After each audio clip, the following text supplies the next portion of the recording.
చంద్రబాబును నమ్మటము అంటే పులి నోట్లో తలకాయ పెట్టడమే అన్న వాస్తవం ప్రతి ఒక్కరూ కూడా గుర్తుపెట్టుకోమని మీ అందరితో కూడా ఈ సందర్భంగా కోరుతా ఉన్నా. ఎన్నికలు వస్తా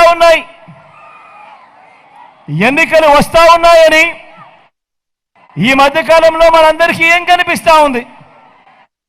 ఎన్నికలు వస్తా ఉన్నాయని మన రాష్ట్రానికి వచ్చిన పొత్తుల నాయకులను చూస్తే నాకు ఒక సుమతి శతకంలో ఒక వాక్యం గుర్తుకొస్తుంది.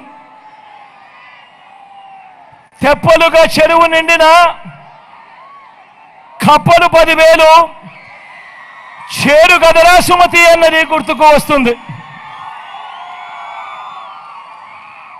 ఇప్పుడు ఏపీలో ఆంధ్ర రాష్ట్రంలో తిరుగుతా ఉన్న ఈ చంద్రబాబు నాయుడుని కానివ్వండి, ఇప్పుడు ఆంధ్ర రాష్ట్రంలో తిరుగుతా ఉన్న దత్తపుత్రుడు కానివ్వండి,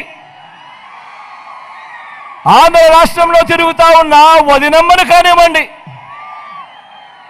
ఓ ఈనాడు రామోజీరావును కానివ్వండి, ఓ ఆంధ్రజ్యోతి రాధాకృష్ణుడు కానివ్వండి, ఓ TV5 నాయుడును కానివ్వండి, వీరిలో ఎవరైనా కూడా ఆంధ్రప్రదేశ్లో నివాసం ఎక్కడ ఉంటున్నారు అని చెప్పి అడుగుతా ఉన్నారు. ఈ సందర్భంగా నేను ఈ వీడియో కానీ మీకు నచ్చినట్లయితే లైక్, కామెంట్, షేర్ చేయండి. మరిన్ని అప్డేట్స్ కోసం సబ్స్క్రైబ్ చేయండి.